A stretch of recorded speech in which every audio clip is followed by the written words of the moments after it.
RH aujourd'hui qu'on peut rencontrer dans le secteur du tourisme, de l'hôtellerie et de la restauration. Avec moi aujourd'hui, j'ai un panel d'experts avec qui on va tenter d'essayer d'ouvrir les conversations, mais aussi d'apporter des solutions concrètes. Avant de vous laisser vous présenter, chacun à votre tour, je vais me présenter moi. Je suis Anna de Hauteur, je suis la fondatrice d'un cabinet de conseil en ressources humaines spécialisé dans le secteur du tourisme. Et du coup, on va commencer par Amoul. Moi, je me présente, je m'appelle Amoul Koli, je suis le directeur des talents et culture. Talents et culture, ça veut dire ressources humaines chez Accor, pour l'Afrique subsaharienne. Bonjour à tous, donc je suis Mirana Randriatavi, directrice commerciale des hôtels Akula à Signy.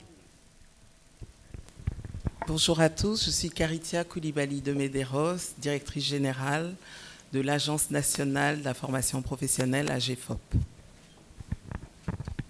Bonjour à tous, je suis Denis Gourdin, je suis le directeur d'école de Vatel Business School Abidjan. Parfait. Maintenant que les présentations sont faites, on va rentrer dans le vif du sujet. Je vous propose on a vu depuis ce matin que Abidjan, aujourd'hui, même la Côte d'Ivoire, est une destination de plus en plus prisée par le tourisme. Mais par contre, on fait face à de grands défis et des défis surtout liés au capital humain. Et je peux en parler, et je pense que vous aussi, vous allez en parler. Je vais m'adresser à vous, Karitia. Vous êtes souvent, effectivement, en présence de jeunes, ne serait-ce que par rapport à la formation professionnelle. Il y a un défi que je vois principal, c'est l'attraction des métiers du tourisme. Selon vous, quels sont les freins par rapport à la jeunesse ivoirienne de s'orienter, justement, qui les empêchent de s'orienter vers ces métiers-là? Merci. Alors, en règle générale, les jeunes ne sont pas, on va dire, très attirés par les métiers de la formation professionnelle. Ils ont souvent le sentiment que ce sont des sous-métiers. Tout le monde a envie, un petit peu comme peut-être la France qu'on regarde souvent, de travailler dans des bureaux. Tout le monde a envie d'aller à l'université. Donc, il y a déjà, en fait, ce frein-là. Et il y a aussi une mauvaise perception de ces métiers. Ils ont le sentiment que ce n'est pas des métiers très valorisés ou est-ce qu'ils pourront s'en sortir financièrement. Alors ça, j'ai envie de dire, ce sont les métiers de la formation professionnelle en général. Mais bizarrement, alors en ce qui concerne le tourisme, l'hôtellerie et la restauration, je pense que les freins ne sont pas sur l'attractivité de ces métiers. Alors pourquoi je le dis? C'est qu'au niveau du ministère de la formation professionnelle, il existe 3 lycées professionnels qui forment à ces métiers justement du tourisme, de l'hôtellerie et de la restauration. Et chaque fois que des concours sont lancés, nous sommes saturés. Donc, on ne peut pas dire en tout cas que les jeunes ne s'y intéressent pas. Par contre, moi je vois des freins peut-être en termes de fourniture de main-d'œuvre qualifiée dans ce domaine-là. Donc, il y a le frein des infrastructures. Nous n'avons que 3 lycées publics. Il en existe d'autres. En général, dans la formation professionnelle, on a 10% d'établissements publics et 90% d'établissements privés. C'est la même chose dans ce secteur-là. Mais il faut savoir que les lycées dont je parle, les 3 lycées publics, on a Abidjan à la Riviera, le lycée hôtelier. On a Mohamed VI à Yopougon, très très bien équipé. Et nous avons le lycée professionnel de Yamoussoukro. Alors, en termes de privé, il y en a à Abidjan, il y en a à Bassam, mais il faut savoir que dans le nord, dans le centre, il y en a très peu, pour ne pas dire qu'il n'y en a pas. Donc, il y a déjà ce frein-là. Ils sont intéressés, mais ils n'ont pas les opportunités qu'ils souhaiteraient en tout cas avoir. Et puis, peut-être une fois aussi qu'ils sont à l'intérieur, peut-être en termes d'insertion, puisqu'il n'y a pas suffisamment peut-être de réceptacles hôteliers ou touristiques, donc peut-être en termes de débouchés, même si c'est vrai que quand ils sortent avec des CAP ou des BT, ils ont souvent envie de continuer, donc on a une petite déperdition, alors qu'ils sont déjà opérationnels, qui pourraient travailler, donc il y en a qui continuent, mais souvent, pour l'auto-emploi, ils ont des problèmes également de financement. Donc voici les freins que nous, au niveau du public, on identifie. Et puis, peut-être juste, dernière chose, c'est que c'est souvent des jeunes filles qui sont intéressées par ces métiers-là. 80% contre 20% pour les hommes. Ils considèrent que ce sont des métiers pour les femmes. Ok. Voilà. Intéressant le frein géographique. Et du coup, je me tourne vers Mirana, qui justement travaille au sein du groupe Akula, qui est un établissement à Signy, du coup. Comment vous assurez justement l'attractivité, l'attraction, comment vous attirez les talents justement chez vous, parce que ça, bon, les établissements Akula quand même sont quand même connus pour un certain standing. Comment attirer des talents justement dans vos établissements? Quelle stratégie vous utilisez? Alors avant, j'aimerais d'abord poser la vision des hôtels Akula à Signy. Donc c'est vrai que nous, étant à Signy, on a déjà le frein géographique, mais on a pris ça comme une force. Donc notre stratégie, notre vision, c'est d'éviter l'exode rural et de donner des emplois aux villageois d'Assigny. Donc l'attractivité, on ne va pas forcément la chercher, c'est nous qui allons chercher les employés en embauchant les villageois. Donc on n'a pas vraiment ce challenge-là, puisque au final, toutes les personnes qui sont à Assigny sont des profils qualifiés qu'on peut former dans les postes opérationnels. Je précise parce que pour les postes stratégiques, la stratégie n'est pas la même. Pour les postes stratégiques, c'est plus des consultants qui vont venir former les postes opérationnels. Et les postes opérationnels, ça va être des villageois qu'on va former. En termes d'attractivité pour les postes stratégiques, on n'est pas très présent sur LinkedIn ou sur d'autres plateformes qui recherchent des talents. C'est plus du relationnel qu'on va faire. Par exemple, moi, on est venu me chercher par rapport à mes diplômes, à mon expérience. En termes de postes stratégiques, c'est ce qu'on va faire. Et en termes de postes opérationnels, on va du bouche à oreille, donc demander à nos employés qui travaillent dans les villages, est-ce que vous connaissez quelqu'un qui cherche du travail? Donc pour nous, les profils qualifiés, ça va être des personnes qui sont volontaires, qui veulent travailler et qui veulent une carrière. Donc c'est comme ça qu'on va les attirer à nous. Ok, c'est intéressant parce que ça fait appel à une intervention que Amoul, juste à côté de moi, avait faite justement sur les soft skills et l'importance des soft skills dans le monde de l'hôtellerie, parce que justement il y a des gens qui ne sont pas forcément formés aux hard skills, mais qui ont des soft skills pour travailler dans ce secteur. Comment justement chez Accor, quelle stratégie que vous mettez en place pour justement attirer vos talents et quelle stratégie RH que vous avez concrètement pour avoir ces talents-là?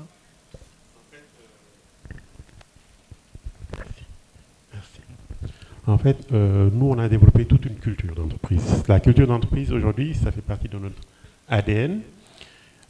Aujourd'hui, même en termes d'attractivité, d'abord, on va essayer d'être assez cash. L'hôtel en Afrique est vu comme un lieu de débauche, pas très attractif. Moi, je suis sénégalais, je vais être très honnête. Même mes parents, quand je vais au village, ils me disent « Ne dis pas que tu travailles dans un hôtel. » C'est pas juste là-bas, même ici. Après, il ne faut pas que ce qui se passe en ville soit juste une couverture. Et donc, il faut déjà avoir cette attractivité et dire aux gens, c'est un lieu de travail comme tout autre où on trouve tous les corps de métier. Après, nous, ce qu'on essaie de mettre en place chez Accor, c'est qu'aujourd'hui, que ce soit aujourd'hui un lieu de travail attractif, où les gens prennent du plaisir à travailler. Aujourd'hui, que ce soit dans tous ceux qui sont là, c'est-à-dire aujourd'hui, la relation de travail, on est assez fluent, on est assez easygoing. On essaie d'abord, pour le basique, c'est-à-dire tout ce qui est contractuel. Quand on vous paye votre salaire, on essaie de prendre toutes les charges connexes autour. Parce qu'aujourd'hui, ce que les gens négligent, c'est le transport, manger, tout ça, ça coûte. Et ça fait la différence pour beaucoup de choses. Et après, on essaie d'aller plus loin, créer toute une culture. On te dit, tu peux te projeter, tu peux grandir, tu peux évoluer. Et nous, on a juste besoin que de ton potentiel. Moi, je fais beaucoup de masterclass dans les universités et autres. Je leur dis, ce que vous apprenez, c'est très bien. Mais quand vous allez en entreprise, même nous qui y sommes, c'est comme une mise à jour. Tout change. Donc, on a juste besoin de votre potentiel. Venez comme vous êtes et nous, on s'occupe de vous faire grandir. Vous pouvez vous projeter ici, faire 10 ans, 15 ans, 20 ans, où vous allez bouger d'une fonction à une autre, d'un pays à un autre, etc., etc., etc. Oui, donc il y a un vrai parcours d'Ekourancha. Exactement. C'est toute une culture d'entreprise, en fait. D'accord, très bien. Là, c'est vrai qu'on parle d'attractivité, c'est bien beau d'attirer les talents, mais c'est aussi bien de les former.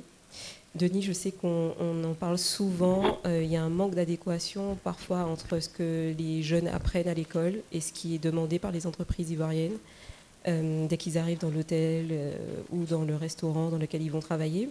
Comment justement Vatel adapte ses cursus pour répondre aux exigences des différents acteurs sur le terrain aujourd'hui?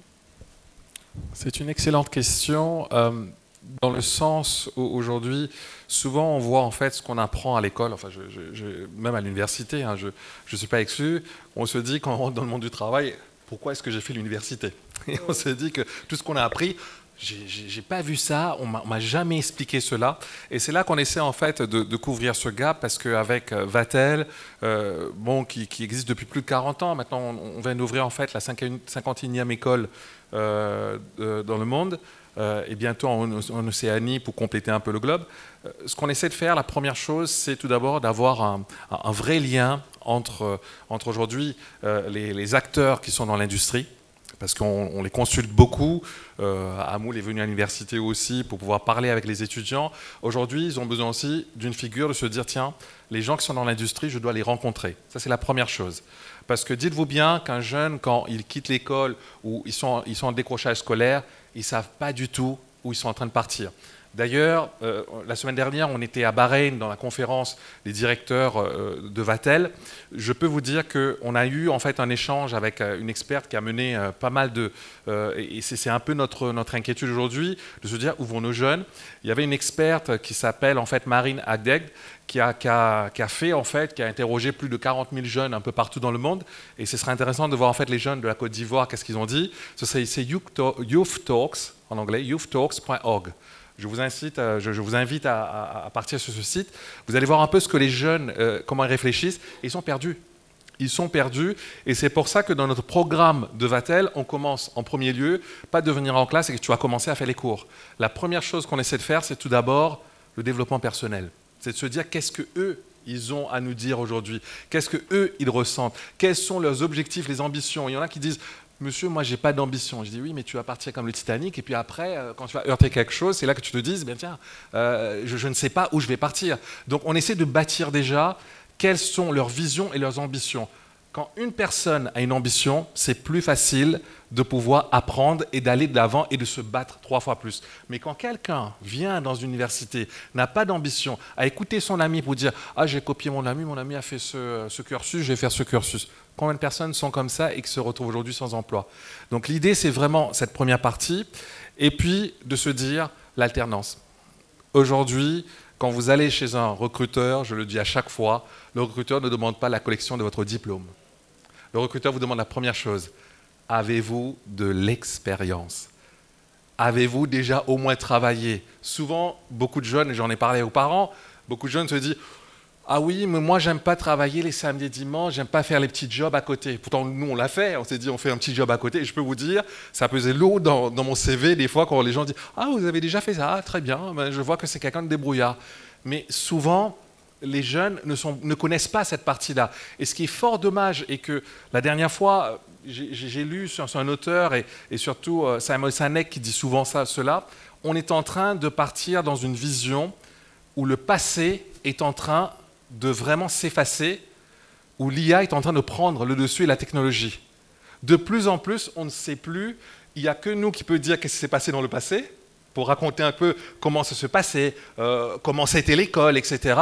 Mais le jour où nous, on ne sera pas là pour transmettre, qu'est-ce qui va se passer? Donc les jeunes n'auront pas ce repère, la culture va se diluer très rapidement, et c'est pour ça qu'on doit faire attention, et c'est pour ça que l'université aussi, à Vatel, on est conscient de cela, on part sur une partie d'alternance, ils font des cours, et les cours, je peux vous dire, on doit faire une formation des formateurs. Pour moi aujourd'hui, on n'a plus de profs à l'université. La transformation de l'université va devenir, on aura ce qu'on appelle des creative coachs.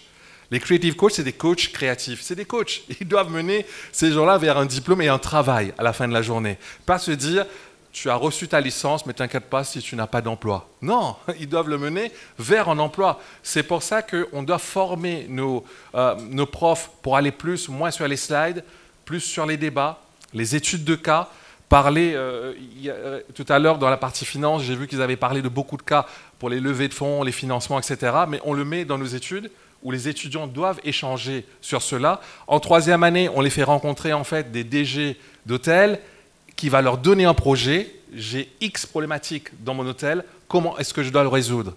Et je peux vous dire que le grand oral, quand ils vont faire leur exposé soutenance, est basé sur les études de cas. Donc, tant qu'ils ne sont pas en fait dans la réalité des choses, là, par exemple, je peux vous dire, j'ai des étudiants qui sont en alternance, il y en a qui sont beaucoup qui sont dans le groupe Accor, ils reviennent et me disent « Ah, monsieur, c'est fatigant. Ah, mais c'est dur. » Je leur dis « Mais vous savez, l'hôtellerie, et je ne connais pas de job qui n'est pas fatigant. » Première semaine, c'était cela. Deuxième semaine, oui, ils revenaient à l'école, ils disaient « Ah oui, les alternances, on ne peut pas les enlever. » Non, non, on ne peut pas les enlever. Parce qu'en fait, Vatel fait un cursus, on le compte dessus. Mais au bout de 2 mois, je peux vous dire que là, il y en a une qui m'a envoyé une photo. « Ah, monsieur, vous avez vu, je suis dans la cuisine, maintenant je sais faire les découpes. » Je dis, voilà, mission réussie, petit à petit. Je pense que la formation se fait petit à petit. Il faut qu'ils découvrent le métier. Parce qu'on forme des managers, je peux vous dire qu'ils doivent passer par la partie opérationnelle. Bon, je suis tellement passionné que je peux une journée à parler. Non, je laisse la parole. Non, c'est très intéressant et je retiens 2 choses de ton intervention. La première, c'est tu as dit en introduction qu'il faut commencer à créer des synergies entre les différents acteurs. Et tu as parlé d'une autre chose, c'est le développement justement des compétences par rapport à l'adaptation du marché du travail, par exemple avec la nouvelle technologie, l'IA, etc. Et du coup, c'est une question pour Amoul cette fois-ci, c'est que justement, comment assurer cette montée en compétences? Est-ce que vous travaillez avec des écoles, justement, Accor, comme en tant que grand groupe, vous travaillez avec des écoles de formation pour assurer le développement des compétences des ressources humaines, même en interne? Oui, on travaille beaucoup. On travaille avec toutes les écoles, que ce soit les écoles nationales hôtelières, Vatel. Pour être très honnête, on en a une vingtaine, mais en même temps, on a notre académie en interne. Et par exemple, sur toute cette transformation digitale aussi, c'est un côté sur lequel aussi on travaille en interne. Parce qu'aujourd'hui, qu'on le veuille ou non, aujourd'hui, on tend vers une transformation digitale où on s'adapte ou on meurt. Mais on ne veut justement pas que cette digitalisation l'emporte sur le côté humain. Aujourd'hui, faire des calls Teams, on le fait tous, mais une poignée de main, quelqu'un qui arrive dans un hôtel, une poignée de main, une attention particulière, rien ne peut l'enlever. Comme Denis le dit, les étudiants, quand ils viennent, ils te disent oui, on sait faire ça, on sait faire ça. Les premiers, souvent, ils te disent, quand ils arrivent, un client qui arrive, ils ont peur, ils sont intimidés. Alors que c'est la première chose qu'on te dit. Et je leur dis souvent, vous savez, malheureusement, c'est des choses, il faut le vivre. Comme il dit, en alternance, il faut le vivre. Il faut le vivre parce qu'aujourd'hui, ils ont une représentativité qu'ils ne savent pas. Parce qu'aujourd'hui, la personne qui vient en Côte d'Ivoire, par exemple, il vient au Pullman, il arrive pour la première fois en Afrique, il y en a beaucoup, ils ne te disent même pas en Côte d'Ivoire, je viens en Afrique. Il descend ici, il ne va pas te dire l'accueil ou le réceptionniste qui m'a reçu. Il va dire, en Côte d'Ivoire, j'ai été mal accueilli. Donc, c'est l'image qu'on donne. Et donc, du coup, on est OK pour toute cette intelligence artificielle, tout et tout, mais on veut le côté humain, cette chaleur humaine. C'est pour ça que je parle souvent de potentiel et de savoir-être. On a des hôtels qui sont bons, qui sont moins bons en termes d'infrastructure et tout et tout. On a beaucoup parlé tout à l'heure d'investissement et tout, mais tout cet investissement aujourd'hui est valorisé par des hommes. Quand je dis hommes et femmes qui sont dedans et qui représentent cela. Ok, merci beaucoup. Caritia, vous êtes experte en formation aujourd'hui. Hein, la GFOP accompagne pas mal les formations professionnelles. Justement, quel dispositif existe aujourd'hui concrètement pour justement se former dans ce type de métier? Alors, au niveau de l'AGFOP, je vais en parler dans un deuxième temps, mais dans le ministère de la formation professionnelle, il y a les établissements publics et privés, donc c'est tout ce qui est CAP, on peut rentrer niveau 5e, on parle de BT. Il y avait un diplôme intermédiaire, mais qui, je pense, aujourd'hui a disparu. Et puis le niveau BTS. Je pense que vous avez tous entendu parler, donc ça c'est de la formation diplômante. Et il y a également aujourd'hui de plus en plus, je pense que tout le monde se tourne vers les compétences, vers l'acquisition, on va dire, de blocs de compétences plutôt que juste d'avoir un diplôme. Et donc je pense que vous avez entendu parler de l'école de la deuxième chance qui est vraiment un des projets phares du ministre pour donner vraiment une seconde chance à tous ces jeunes qui ont des diplômes, mais qui ont du mal à s'insérer, ou en tout cas leur permettre de se requalifier, ou même pour des personnes qui n'ont jamais eu de diplôme. Et je pense que dans le domaine du tourisme, de l'hôtellerie et de la restauration, on a également des projets, des programmes de l'école de la deuxième chance. Au niveau de la GFOP, alors nous venons, on va dire, en complément de tout ce qui se fait dans la formation diplômante. Et nous, c'est beaucoup plus de formation certifiante, de formation qualifiante de courte durée. Et nous avons vraiment une expertise dans l'apprentissage, parce que tout à l'heure, mon voisin parlait du fait, en fait, d'être opérationnel, de pratiquer avant même de finir l'acquisition des compétences. Nous faisons l'apprentissage avec le projet PGDEC. Je ne sais pas si vous le connaissez, de la Banque mondiale. Je pense que le groupe Accor le connaît, puisqu'ils nous prennent quelques apprenants pour le volet pratique. Donc pour les formations par apprentissage, c'est 25% de cours théoriques et 75% en entreprise, parce qu'on favorise vraiment cet aspect pratique-là des choses. Et aussi, ce qu'on fait pour les formations, c'est vraiment de la formation à des outils d'entrepreneuriat. Parce que je répète, même si toutes les structures d'hôtellerie, de tourisme souhaitaient, on va dire, embaucher les jeunes, il n'y aurait pas suffisamment de place. Donc, il faut quand même regarder cet aspect d'entrepreneuriat et se donner les moyens de réussir. Parce qu'on peut être talentueux techniquement, mais est-ce qu'on sait gérer justement son entreprise? Donc ça, ce sont les formations que nous proposons. Donc nous accompagnons. La GFOP n'a pas de centre de formation. Donc nous travaillons beaucoup en partenariat avec les établissements publics et privés. Et on assure plutôt la qualité. Donc on va veiller à ce que les référentiels soient comme il faut. On va veiller à ce que la méthodologie soit la bonne. On va mettre des critères pour, on va dire, sélectionner les entreprises où les jeunes vont faire l'apprentissage. Donc ça, c'est pour les formations. Et il y a peut-être deux autres volets qu'il est important de faire connaître. C'est l'accompagnement à la validation des acquis de l'expérience, parce qu'on peut rentrer à un certain niveau dans une structure, mais quand même évoluer avec l'expérience. Et aujourd'hui, la GFOP accompagne à, on va dire, évaluer les compétences à ce moment T et voir en fait comment procéder à, on va dire, une reconnaissance de ces compétences-là, même si on n'est pas retourné à l'école. Et il y a la création aussi, l'accompagnement à la création de certificats de qualification professionnelle.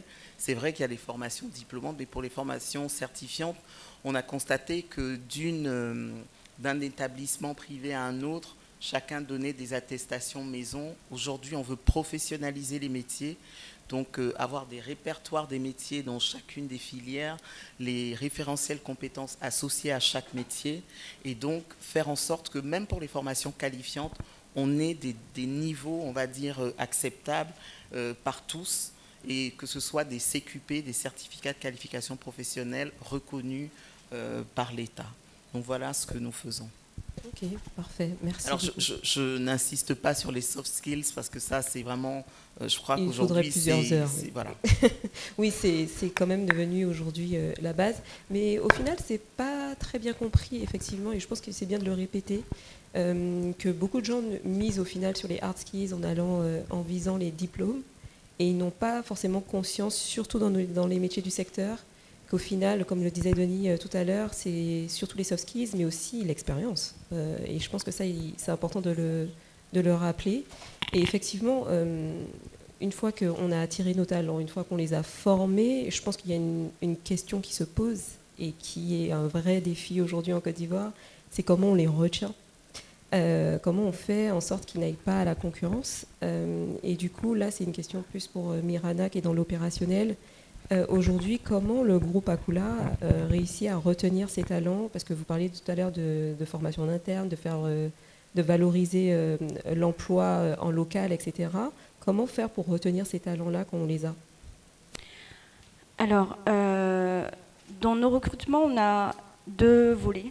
Le premier, c'est la partie où effectivement on échange avec le candidat pour savoir s'il a les soft skills et si surtout il a le savoir-être. Et ensuite, on a la partie plan de carrière. Donc, à chaque recrutement, même si c'est un stagiaire qu'on va prendre dans les écoles, par exemple, il y aura forcément une proposition de plan de carrière sur un court ou moyen terme. qui peut évoluer au fur et à mesure de son temps avec nous. Donc le plan de carrière, ça va être de proposer une évolution chaque 3 mois ou chaque 6 mois en fonction de ce qu'il propose.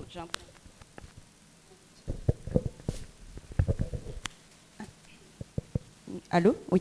En fonction de ce qu'il propose. Donc, donc, comme mes collègues disaient, on est beaucoup dans l'humain. Donc, c'est de savoir est-ce que la personne est au bon endroit, au bon poste. Donc, savoir que la personne est au bon endroit, au bon poste, ça va permettre à la personne d'être à l'aise dans ce qu'elle fait et donc de vouloir rester parce qu'elle aime ce qu'elle fait. Donc, on va essayer d'accompagner tous nos collaborateurs, que ce soit du plus petit poste au plus haut poste, pour savoir si la personne est bien là où elle est. Par exemple, à Akula, le chef pâtissier, paix à son âme, était d'abord gardien. En échangeant avec lui, en essayant de voir où est-ce qu'il souhaiterait aller, il a exprimé le fait qu'il voulait être pâtissier. De pâtissier, il est passé à chef pâtissier. Il y a plein d'autres cas comme ça dans le groupe, ou un serveur qui dit « Ah non, moi finalement je suis bien à l'économe ». Donc on l'a passé à l'économa, avec une formation, un accompagnement, d'où le fait qu'en termes de poste stratégique, il y a des consultants. Donc c'est des consultants permanents, mais c'est des consultants, pourquoi ? Parce qu'on les appelle consultants parce que c'est des experts dans ces domaines-là, que ce soit au niveau de la restauration, au niveau de la comptabilité, au niveau du commercial, etc. Donc ça va être des personnes qui vont accompagner les gens du début à leur fin de carrière au sein de Akula. Donc vraiment, on va prêter attention à être présent avec les équipes, pas juste dire « Ok, bah, tu es à ce poste-là, débrouille-toi ». Non, on va vraiment avoir un accompagnement, des formations en continu, donc des lits, et des formations également ponctuelles, où ça va être un peu plus général. Donc c'est plus sur ces aspects-là. Donc ça, c'est en termes de formation, mais il y a également en termes d'avantages, où on va permettre aux employés d'avoir ce qu'il faut pour être à l'aise financièrement, que leur famille soit à l'aise, que ce soit en termes de couverture santé, de logement, de transport, de nourriture, pour qu'ils puissent être pleinement focus sur le travail et non sur les problématiques qu'ils pourraient avoir à la maison. Merci beaucoup. Je pense que vous avez mis en lumière des solutions vraiment concrètes. Je souhaite rappeler, décidément. Déjà, dans un premier temps, il y a le développement de carrière qui est très très important. Effectivement, je trouve que cette logique de projeter le collaborateur dans une carrière qu'il peut faire au sein du groupe, et je pense que pour le coup, Amoul pourra aussi nous en dire un peu plus chez Accor, c'est un vrai avantage et je trouve que ça fidélise le talent. Et puis il y a autre chose, c'est tout effectivement les avantages sociaux, ne serait-ce que par le salaire. D'ailleurs, c'est une question pour Amoul. Est-ce que, en tant que DRH, c'est quelque chose que tu mets en avant justement? Est-ce que tu penses que c'est qu'un volet important, la partie salariale? Est-ce qu'on peut retenir les talents que avec le salaire? Non, pas du tout. C'est une question d'ailleurs très intéressante. Au recrutement, j'ai l'habitude de dire que c'est le nerf de la guerre, tout le temps. Mais ce que je préconise souvent, c'est que je dis aux gens, moi je vous offre des conditions de travail, pas juste un salaire. Parce qu'aujourd'hui, on parle beaucoup de salaire et tout ce qui va avec. Pour moi, c'est des choses en fait basiques. Après, pour moi, quand je parle de conditions de travail, je parle plus de conditions humaines, c'est-à-dire aujourd'hui de conditions psychologiques. Pas de pression, que les gens s'adaptent. Parce qu'aujourd'hui, quoi qu'on en dise, on parle de plusieurs générations. Les plus jeunes, ils n'ont pas la même perception, ils n'ont pas la même ambition que nous. De dire qu'il y a une culture d'entreprise, etc., c'est bien beau, mais eux, ce qui les intéresse, c'est de travailler au quotidien et de rentrer chez eux. Si aujourd'hui, on va de plus en plus voir des burn-out, des gens qui sont stressés, ça, vraiment, c'est des choses qui font fuir les gens. Quel que soit le salaire que vous allez leur payer, si vous ne donnez pas des conditions de travail décentes qui psychologiquement fait que la personne a envie d'aller travailler, pour moi, vous avez tout échoué. Et en fait, c'est pour ça que nous, on se dit, OK, on va être dans un espace où les gens, ils vont travailler, ils vont être valorisés, on va les faire grandir. On commence par nous, tous nos TM, ils ont un plan de développement personnel où ils te font un succession plan, ils se disent, dans mon équipe, telle personne va me succéder. Tous les chefs de service font pareil. Ça fait que quand tu es dans l'équipe, tu te dis, je peux prendre cette place. Et ça, ce n'est pas un diplôme d'école qui te le donne, mais c'est ton comportement avec tes collaborateurs, comment tu te comportes dans l'équipe, qui fait plus d'efforts, etc., etc. Et tu verras que là, c'est une autre école qui se présente. Et ça, quand ils le voient et qu'ils se projettent dans l'entreprise, ça crée une fidélisation et après ils se disent, je suis à l'aise, je suis qui je suis. Si vous regardez même dans les hôtels, les nôtres, nous, quand on commençait à notre époque, on n'avait pas la chance, la liberté que les gens ont aujourd'hui. C'était très carré, on nous donnait des costumes bragards où c'était tellement serré que tu ne respires pas. On n'en voulait pas, mais on était obligé parce qu'on avait un gagne-pain. Aujourd'hui, vous le faites aux jeunes d'aujourd'hui, ils s'en vont. Donc on adapte les conditions, on adapte aujourd'hui le management à tout ça et on le fait voir aux gens et dès l'entretien, on te le fait savoir. Je le disais la dernière fois quand j'étais à Batel, je disais aux jeunes, vous savez, la plupart de nos managers n'ont pas eu la chance que vous avez aujourd'hui. Parce que vous avez une longueur d'avance. Si vous n'y croyez pas, vous aurez des gens comme moi qui n'ont jamais fait d'hôtellerie, qui vont venir prendre votre place, qui vont apprendre plus durement, mais qui vont prendre votre place. Et donc, ces jeunes, je pense qu'on doit tous les motiver, leur dire que ce que vous voulez, ça existe dans ce qu'on est, et après les accompagner dans ça. Merci beaucoup, effectivement. Denis, on va finir sur toi. Tu auras le mot de la fin. Effectivement, on voit que la jeune génération a d'autres attentes et d'autres perspectives sur le monde du travail. Toi qui as une certaine proximité justement avec tes élèves et ce que tu vois aujourd'hui entre l'adéquation entre ce que les entreprises attendent d'eux et ce que eux aussi ils attendent des entreprises, parce qu'on a une vraie volonté d'évoluer en tant que jeune. Qu'est-ce que tu vois comme justement stratégie que les entreprises, les hôtels, les restaurants peuvent mettre en place pour garder cette jeune génération? Tu termines en beauté là. Tu me poses une colle. Je dirais en fait, la première chose qu'on doit se rendre compte, c'est que on avait différentes générations. Je pense que tout le monde le sait, baby boomers, génération X, génération Y et génération Z. Et on parle déjà de génération alpha. On se dit, ok. La génération Z, il faudra aujourd'hui se dire, je vais prendre un exemple, peut-être que cet exemple va paraître très, très banal. Aujourd'hui, vous achetez un portable, vous vous dites, ah, il y a plusieurs applications, je ne suis pas habitué à toutes ces applications. Et vous allez aller sur YouTube, voir des tutorats pour savoir comment cela fonctionne. Si je vous dis, quand vous recrutez des jeunes, c'est la même chose. Ce que tu faisais dans le management il y a 10 ans, et que maintenant un jeune arrive, et tu prends les applications qui n'existent plus, et tu te dis, tiens, je vais te forcer à faire cette application. Ça ne fonctionne pas. Ce que j'essaie de vous dire, c'est qu'aujourd'hui, les jeunes sont différents.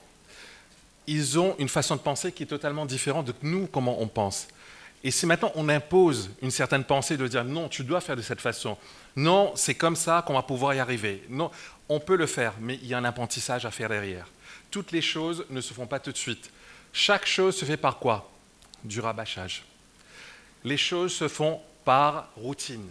Les choses se font par compréhension. Il faut que les gens comprennent pourquoi ils le font.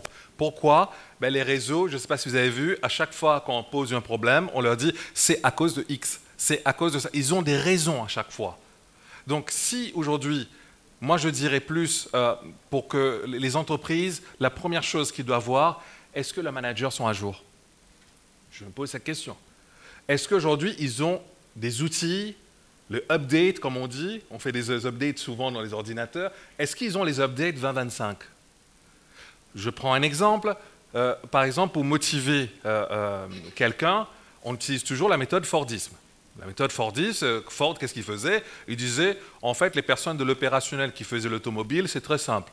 Ils ne réfléchissent pas, il faut donner la carotte et puis ils vont avancer. Je leur donne en fait des sous, ils vont avancer, ils vont bosser plus. Et derrière, il y a un autre scientifique qui est venu, Elton Mayo, qui a dit, en fait, les gens, ils ont des ressentis, ils ont des émotions. Ils ne peuvent pas venir et ils travaillent tout simplement. Tiens, il est serveur, du coup, il n'a pas d'émotion, il n'y a rien.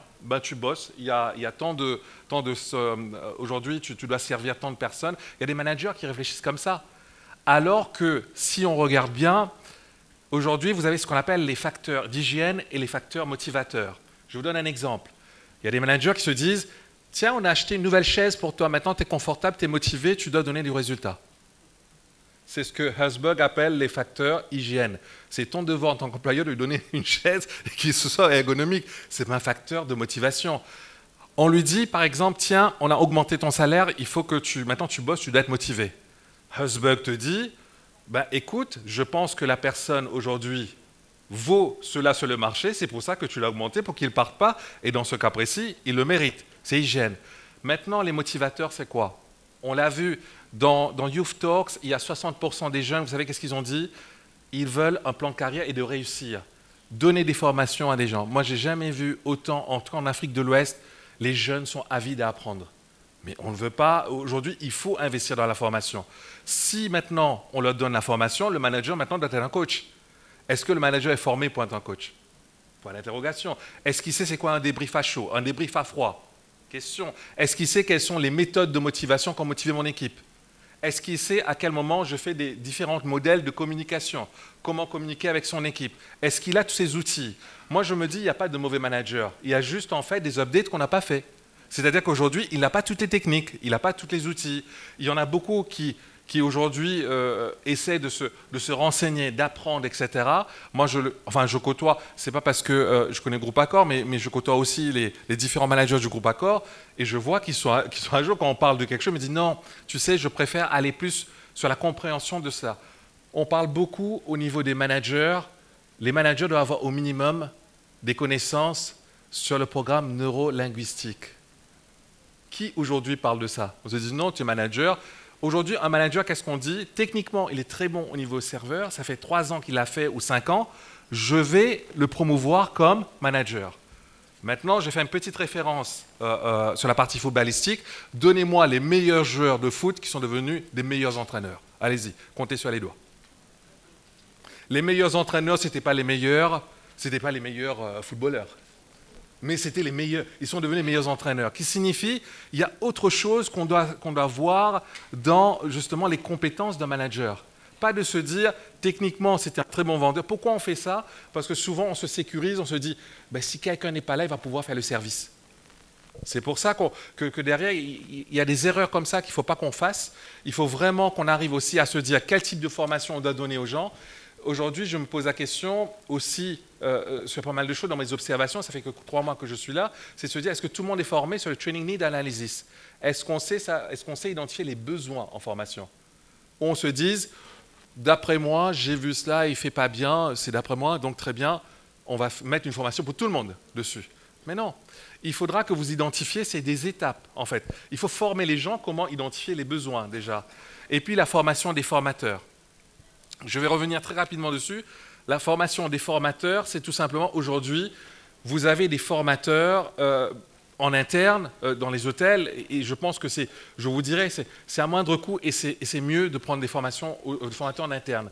Mais il faudra les former, mais pour les former, il faut qu'ils aient des outils. Techniquement, oui, ils ont la connaissance, mais comment transférer les connaissances? Vous avez plusieurs types de façons de transférer les connaissances. Vous avez les méthodes métaplan, vous avez tellement de choses qui peuvent être mises en place, mais j'ai quand même l'impression que c'est des choses qui manquent. Et derrière le jeune, qu'est-ce qu'il recherche? Et je termine par ça. Le jeune, ce qu'il recherche, c'est d'être bien dans un travail, même si en tant que serveur, c'est de retrouver un peu cette passion. Il faut qu'on transforme ces gens et qu'ils soient passionnés du travail. Si vous-même vous levez le matin, vous n'êtes pas passionné, vous savez qu'est-ce qui se passe. Vous commencez à vous dire quand est-ce que je vais faire autre chose, quand je vais me déplacer, etc. Donc, la première chose à faire, c'est de se dire, surtout j'ai vu en fait beaucoup de gérants qui sont des passionnés, beaucoup de managers. J'ai vu Amo, j'ai vu Caritia, Mirana, que je connais très bien parce qu'elle était une de mes étudiantes, qui sont des passionnés. Regardez où elle en est aujourd'hui. Moi, je pense que la passion égale aujourd'hui le succès. Et maintenant, c'est à nous de nous dire comment est-ce qu'on fait pour ingurgiter cette passion? S'il y a des gens qui sont passionnés, mettez-les à faire du coaching. Il ne faut pas qu'il y ait une personne qui se dise « Tiens, techniquement, ils sont bons, comme l'anglais dit, do as Nelly does ». Nelly est là, il fait des erreurs, je copie ce que Nelly fait. Donc la formation, ce n'est pas ça. Et la formation ne peut pas se faire en 2 jours. À chaque fois, les gens me disent « Oui, mais viens pour faire des formations, va-t-elle faire des formations ?» Je dis « Oui, mais très bien. Fais-le en 2 jours. » Je dis « Si 2 jours, je pouvais transformer les gens, je serais la personne la plus riche du monde. » La formation, c'est à chaque fois, c'est du répétitif. Au lieu de faire 12 heures de formation, je fais sur 2 jours, je préfère faire 2 heures par semaine parce que je suis sûr qu'il y aura des retours d'expérience et je peux y discuter avec la personne et vous êtes sûr d'avoir un résultat sur les mêmes nombres d'heures. Mais c'est la répartition qui est différente. Donc, je pense qu'il y a des réflexions à mener et qu'il faut aussi changer l'image du métier. Je pense que tout le monde l'a dit. Aujourd'hui, je pense qu'on ne connaît pas le métier de l'hôtellerie. Beaucoup de personnes se sont arrêtées à, tiens, femme de chambre. Quand on dit serveur, moi, des fois, ça me fait mal, mais je me dis non, il fait plus que ça. Parce que pourquoi est-ce que les hôtesses de l'air, vous ne dites pas les serveuses qui sont dans l'avion ? Donc moi, du coup, je me dis, non, on ne peut pas être réducteur quand on parle de l'hôtellerie. Je suis désolé, moi je pense que ce n'est pas des serveurs, c'est plus que ça. Il apporte, je pense, des souvenirs à un client, il donne une expérience positive à un client. Il y a des personnes peut-être qui étaient mal dans leur peau en parlant avec un serveur. Je me dis, en fait, moi je les appelle les artisans du bonheur. Voilà le mot que je dirais pour un serveur. Merci. Et on va finir sur ça parce que c'est beau. Je vous laisse juste 2 minutes. 2 minutes, merci. Alors, je voudrais vraiment insister sur l'identification des besoins en fait en compétences, parce que ça, c'est la mission première de la GFOP. Et avec cet engagement du secteur privé, donc, nous avons mis en place un programme qu'on appelle le programme Passeport Compétences. Déjà pour les jeunes, vraiment leur rabâcher qu'aujourd'hui, ils n'ont pas beaucoup de modèles de réussite dans ces domaines-là, donc on va leur en donner, mais il faut qu'ils comprennent que les compétences, c'est vraiment leur passeport vers une insertion professionnelle réussie et vers leur autonomie financière, donc quel que soit le domaine d'activité, se former. Alors pour le passeport compétences, on veut travailler avec les entreprises, avec les groupements, les fêtières d'entreprises sectorielles, donc dans le tourisme, dans l'hôtellerie, la restauration, mais également au niveau géographique. Et donc, par exemple, là, on va commencer dans le Sud Comoé, la phase pilote du passeport compétences. Et là-bas, ils ont identifié 5 secteurs prioritaires, dont le tourisme, hôtellerie, restauration. Alors, on va travailler avec les entreprises de la zone, donc certainement à Koula, pour identifier les besoins en compétences, les aider à identifier les besoins en compétences, parce qu'il l'a dit, ce n'est pas toujours évident de le faire. Et à partir des besoins identifiés, voir comment on peut proposer des programmes de formation, écrire des référentiels, en collaboration avec ces professionnels-là pour donner des formations adéquates aux populations locales. Et par rapport aux métiers pour les jeunes, on s'est rendu compte, en tout cas pour ceux qui viennent vers nous, qui ne sont pas toujours au fait de tout ce qui existe en termes de métiers. On vient de concevoir une plateforme e-learning, DigiFop. Elle est encore en train d'être améliorée, mais au moins on a répertorié, on a fait un répertoire de tous les métiers possibles, adapté à la Côte d'Ivoire. On est parti de celui de la France. Et en fait, quand on clique sur... quand on peut avoir toutes les sortes de métiers. Et quand on clique sur un métier, on peut avoir les compétences qu'il faudrait avoir pour justement bien exercer ce métier et s'auto-évaluer, savoir ce qui nous manque comme compétences à acquérir. Et là, on n'y est pas encore, mais nous sommes en train d'actualiser l'application. C'est qu'à partir de là, on saura justement, pour tel métier, pour telle compétence, voici les différents organismes de formation qui existent, aussi bien publics que privés, pour pouvoir acquérir ces compétences-là. Donc la GFOP est à la disposition de toutes les structures pour justement ce passeport compétences, pour vous aider à identifier les besoins et qu'on puisse faire en sorte de former les jeunes et vous donner de la main-d'œuvre qualifiée. Voilà ce que je voulais dire. Très intéressant. Merci beaucoup. Merci. On va clôturer le panel. Oui, je vais juste dire un mot de fin.